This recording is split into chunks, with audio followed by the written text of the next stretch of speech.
主炮准备接收布置，主炮收到布置，两组两发，两组两发，放。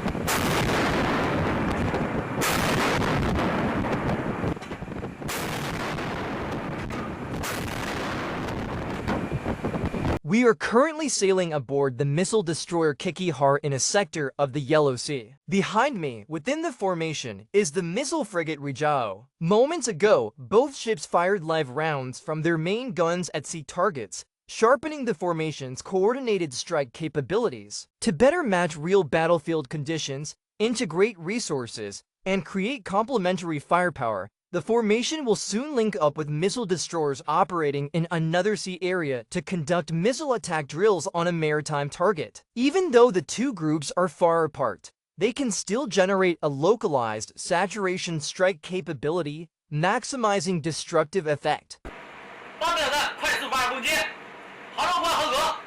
As the final link in the chain of a sea-based missile strike, this cross-link training has kept squad leader Jai Jianwo and his team extremely busy, while also exposing them to a wider range of battlefield scenarios.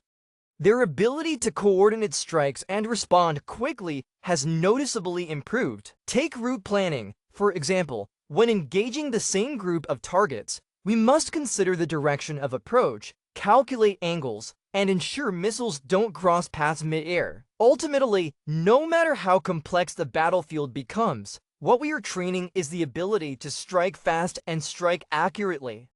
Within this detachment, cross-link training has already become routine. During interviews, many officers and sailors noted that once geographical limits are broken and multiple battlefield threats are introduced, linking ships spread across different sea areas and performing different missions is far more than simple coordination. It is an effective fusion of combat power. As future naval battlefields evolve rapidly, we must achieve multi-point, simultaneous, all-direction linkage to deliver swift and overwhelming action. In this process, the commander's overall decision-making, inter-ship coordination, and the real-time combat responses of each position can all be fully realized, greatly improving the efficiency of maritime operations.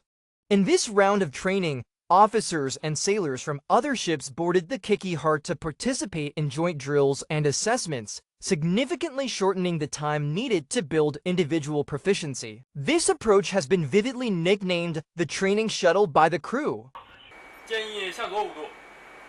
Suai Xiangyu, an officer from the Chengdu, completed his professional qualification assessment during this joint training. He remarked that boarding this fast-paced, multitask training shuttle was a rare and valuable opportunity for military development.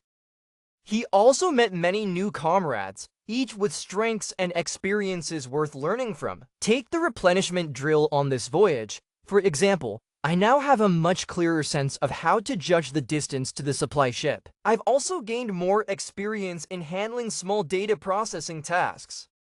One trip to sea benefits many people, allowing training resources to circulate and enabling joint development and shared progress. The launch of this training shuttle not only gave everyone on board a wealth of experience, but also broadened the perspectives of the ship's crew.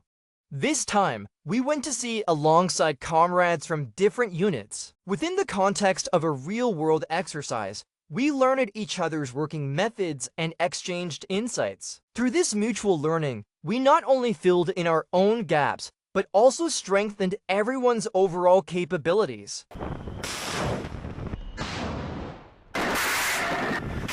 The sea may appear calm, but danger always lurks beneath. A today, one-night anti-submarine operation kept the entire crew on edge. The key to this silent contest is identifying valuable targets quickly from a mass of underwater sound sources. During this phase, sonar operators stared intently at their screens, analyzing every echo, gradually piecing together the acoustic clues that would lead to victory. There are tens of thousands of sound sources on the seabed. By comparing them with our database, we can greatly improve efficiency. In this confrontation, even though no identical signals existed in the database, we filtered out irrelevant information from what we had allowing us to make the correct judgment. Data collection is a crucial task in every training exercise we conduct.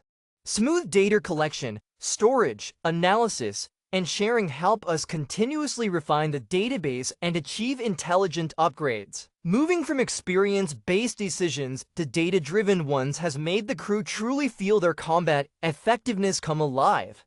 Winning through data is an inevitable trend in modern information warfare. Today, our ships are becoming increasingly digitalized, and the updating and accumulation of data has become routine. Post-training reviews now rely heavily on data analysis, using data-driven thinking to identify solutions and ultimately empowering training and enhancing combat readiness.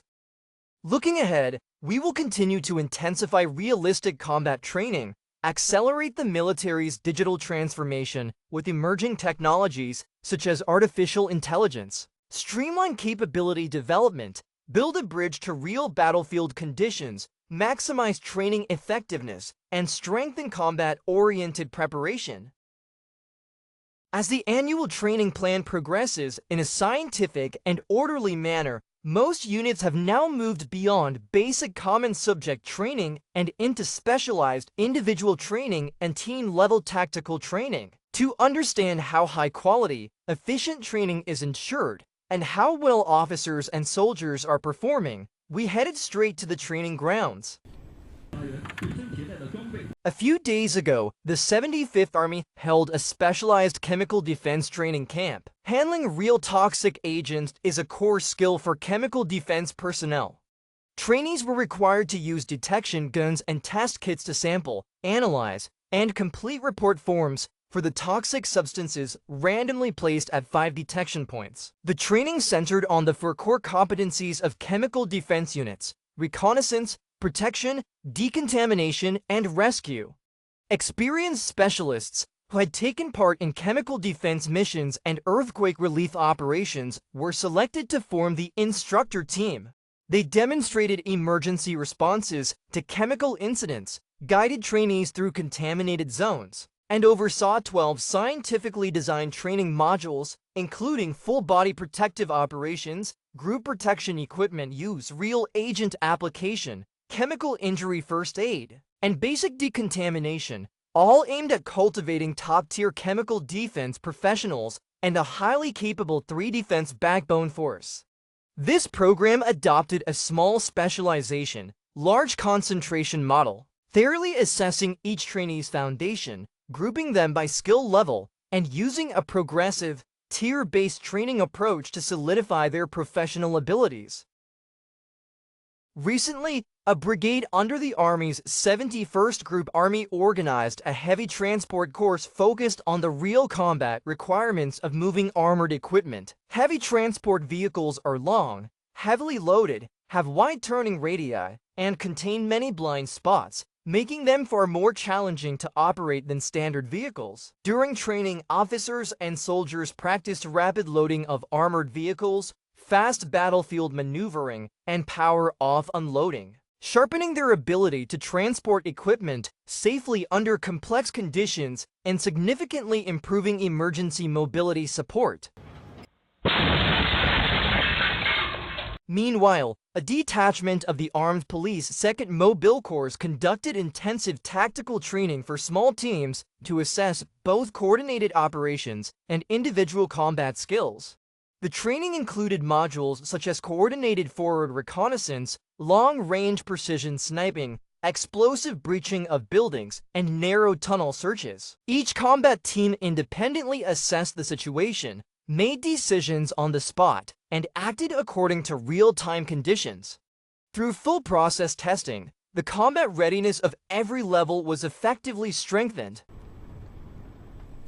With ongoing national defense and military reforms, the size and structure of the armed forces have undergone profound changes. Faced with new missions and new requirements, how can military academies cultivate the kind of talent needed to win future wars?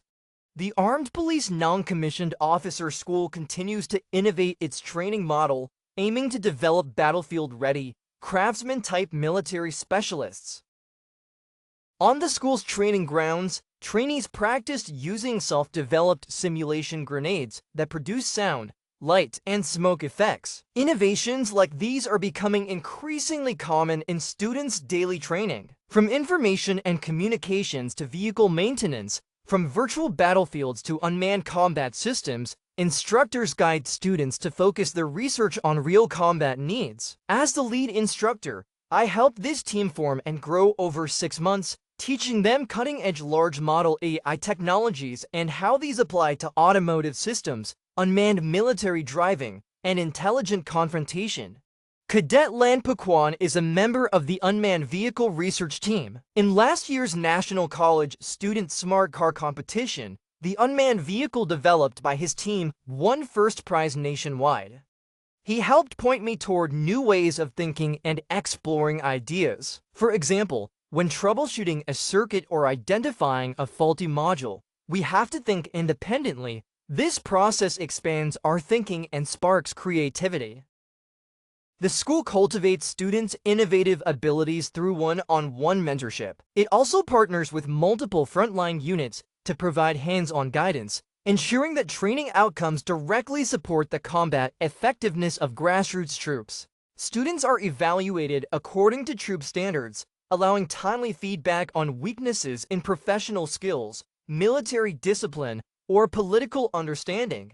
The school also prioritizes building a faculty capable of both fighting and teaching, with doctoral-level instructors leading scientific research teams and inspiring students' innovative drive. Our team's designs were originally created to support teaching, using research to access cutting-edge knowledge and then feeding those insights back into the classroom. The school has always upheld the principle of educating for war and preparing for war, emphasizing innovation and leadership while continuously strengthening students' technological literacy and practical skills. Looking ahead, we will further align classroom teaching with battlefield needs, deepen cooperation with frontline units, and cultivate more craftsman-type military talents capable of fighting and winning. A classified meeting venue is essentially the front line of national secrecy protection. Even the smallest oversight can compromise security. So why must every confidential meeting room be fully closed off? State security authorities have revealed several common technical methods used to steal secrets and the corresponding protective measures. According to reports, modern optical equipment has far surpassed the limits of the human eye. High-resolution telephoto lenses, infrared imagers, and even smartphones enhanced by AI can clearly capture slides, documents, or whiteboard content from hundreds of meters away. If curtains are left open, the interior becomes visible to the outside world, essentially turning the meeting into a natural live broadcast.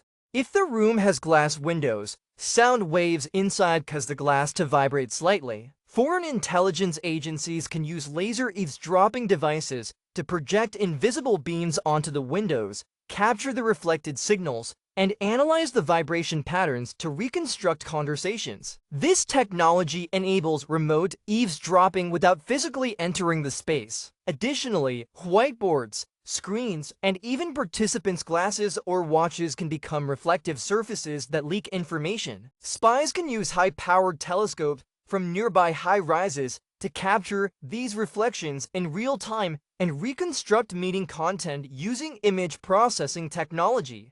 This risk is especially high at night, when bright interiors and dark exteriors turn windows into transparent screens easily recorded by distant devices. State security agencies advise that confidential meetings should preferably be held in interior rooms without external windows or in rooms equipped with shielding measures. If a room with windows must be used, it should have blackout curtains, anti-peep films, or smart dimming glass, and the surrounding area should be regularly inspected for suspicious equipment or personnel. Highly sensitive meetings should be held in electromagnetically shielded rooms that meet national standards to block wireless signal transmission. At the same time, voice interference devices can be installed near windows to disrupt potential eavesdropping, and laser detection tools can be used when necessary to check whether laser-based surveillance is being conducted inside the room.